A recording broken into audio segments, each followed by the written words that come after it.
تلك الدار الآخرة نجعلها للذين لا يريدون علوا في الأرض ولا فسادا والعاقبة للمتقين.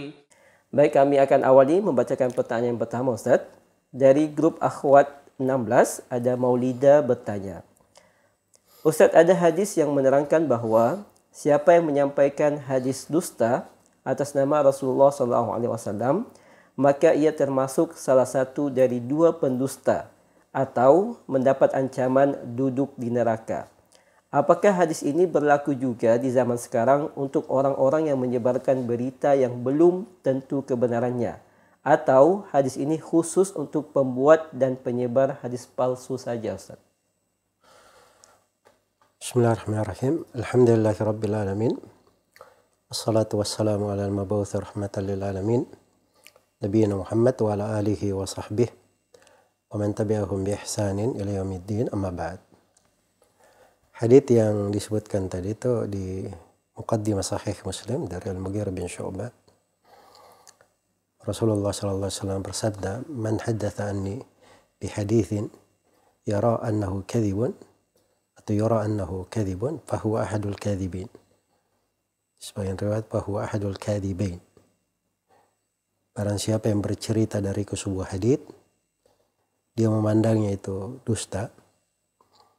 Di sebuah riwayat dia melihat atau dia sangka bahwa itu dusta, maka dia adalah salah satu dari para pendusta.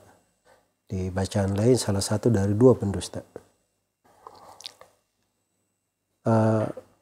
Dan hadits yang lain yang mutawatir dengan lafaz man kadzaba alayya muta'ammidan falyatabawwa maq'adahu minan nar. Siapa yang berdusta atas namaku dengan sengaja, maka hendaknya dia siapkan tempat duduknya dari api neraka. Dan ini disebut oleh banyak ulama, memiliki jalur riwayat yang beraneka ragam, lebih dari 100 sahabat yang meriwayatkannya. Dan ini penegasan tentang bahaya seorang itu menyampaikan hadits dari Rasulullah sallallahu alaihi wasallam yang dia tahu bahwa itu tidak syah dari Nabi sallallahu alaihi wasallam, atau dia sandarkan kepada Nabi sallallahu alaihi wasallam sedangkan dia tidak memastikan riwayat tersebut. Ya. Karena menyandarkan ucapan kepada Nabi itu, apa yang beliau tidak ucapkan, itu diancam supaya dia mempersiapkan tempat duduknya dari api neraka. Dan tentunya berdusta itu menyebarkan berita yang tidak jelas. Itu adalah hal yang dilarang di dalam syariat kita secara umum. Tapi itu lebih besar lagi terkait dengan hadits Rasulullah sallallahu alaihi wasallam. Jadi seperti banyak orang ya kalau menyebarkan dari pesan-pesan WhatsApp atau di media sosial, dia tidak tahu, dia cuma baca ini bagus dia sebarkan. Dia tidak ngerti bahwa kadang yang dia sebarkan itu adalah hadits yang tidak syah dari Nabi. Dusta disandarkan kepada Nabi sallallahu alaihi wasallam. Maka dia akan ikut bersyirikat di dalam hal itu. Ya. Demikian pula kalau ada berita yang tidak jelas, itu masuk di nas-nas yang lain. Innal ladzina yuhibbuna an tashi'al fahishatu fil ladzina amanu lahum adzabun alimun fid dunya wal akhirah. Sungguhnya orang-orang yang menghendaki atau menyenangi tersebarnya kekejian di tengah orang-orang yang beriman, untuk dia siksaan yang pedih di dunia dan di akhirat. Dan Rasulullah sallallahu alaihi wasallam telah bersabda menjelaskan tentang bahaya orang yang berbicara dengan kalimat yang belum dia perjelas. Angkala kalimatan la yatabayyanu fiha, atau innar rajula la yatakallamu bil kalimati la yatabayyanu fiha yazillu biha ila an-nar ab'ada ma bainal masyriqi wal maghrib. Seorang lelaki kadang dia berbicara dengan sebuah kalimat, belum dia perjelas. Maka kalimat itu akan menyeretnya ke dalam neraka sejauh timur dan barat. Itu hadits di dalam riwayat Bukhari Muslim dari Abu Hurairah radhiyallahu taala anhu. Dan juga syah dari Nabi sallallahu alaihi wasallam dari hal yang dilarang adalah qila wa qal.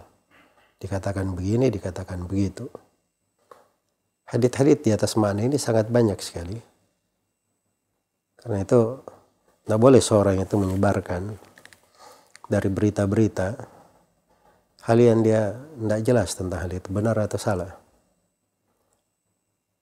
Iya, ini berita ya, bukan hal biasa. Terkait dengan informasi biasa saja itu dilarang. Kalau dia tidak perjelas, itu benar atau salah. Apalagi kalau dia menyampaikan hal-hal terkait dengan agama. Wah ini faedah agama, dia sebarkan, dia tidak perjelas, dia tidak tahu ini benar atau salah. Tidak jelas asal-usulnya, sumbernya, siapa yang menyampaikan. Dia ikut menyebarkan, maka dia pasti akan bersyirikat di dalam dosa dalam hal itu. Agama itu sumber-sumbernya jelas. Yang berbicara dengan agama juga orang-orang yang jelas. Yang berhak untuk berbicara, itu ada kriteria dan ketentuannya. Makanya jangan seorang itu ikut-ikut di dalam perkara-perkara yang dia tidak jelas dari mana asal-usulnya. Nah ini banyak ya sekarang ini. Ya gampang bikin poster, bikin ini. Kadang orang-orang baru belajar. Dia bisa menukil dari buku pun belum tentu dia layak menyebarkan hal-hal yang seperti itu. Karena itu bentuk penyebaran, itu hal yang terkait dengan ilmu. Ya perlu dipastikan ada metodenya di dalam penyebaran ilmu. Nggak boleh semua orang masuk di dalam hal itu. Jadi kalau ada yang misalnya dia seorang peternak, tapi dia masuk di urusan teknik mesin, dia urus ini mobil harus diginikan, harus dibegitukan, atau dia komentari dokter bedah tulang, ini Pak dokter salah begini, salah begitu, ya pasti orang-orang akan marah. Apa hubungannya kamu di peternakan dengan bidang ini? Tapi sekarang semua orang mau masuk di bidang agama, bukan bidangnya. Yang belajar agama pun kadang belum cukup dia berbicara. Karena itu kata sebagian ulama, yang merusak alam ini ada 4. Dan yang merusak alam ini ada 4, semuanya orang setengah-setengah. Yang pertama yang merusak alam ini setengah orang yang belajar akidah, yang kedua setengah ahli nahwu, yang ketiga setengah ahli fikih, dan yang keempat setengah orang yang belajar kedokteran. Sebab yang pertama itu merusak akidah dan agama manusia, yang setengah belajar akidah, dan yang setengah belajar fikih itu merusak dunia orang-orang. Sebab fikih itu terkait dengan hukum-hukum ahkam. Ya. Tidak tahu asal-usulnya dia belajar ilmu fikih muamalah dari mana.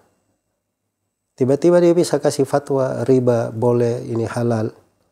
Dia kasih fatwa ini muamalah tidak benar, ini begini, ini boleh.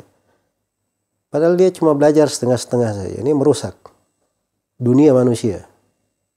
Kemudian yang ketiga, orang yang belajar setengah nahwu, ini merusak lisan, merusak bahasa. Dan yang keempat adalah yang belajar setengah kedokteran saja. Ini merusak badan-badan orang. Makanya merusak alam itu 4 orang ini. Semuanya belajar setengah-setengah. Karena itu pada segala hal dikembalikan kepada ahlinya. Dan tidak boleh seorang itu menyebarkan sesuatu kalau dia bukan ahli di situ atau dia tidak mengambil dari sumber yang dipercaya. Al-ilmu, kata para ulama, al-ilmu naqlun masaddaq wa bahthun muhaqqaq. Ilmu itu adalah penukilan yang penuh dengan kejujuran dan pembahasan yang penuh dengan tahqiq. Dipastikan dari sumbernya, ya, dari pendalilannya, metodenya dan seterusnya. Semoga Allah memberi taufik pada semuanya.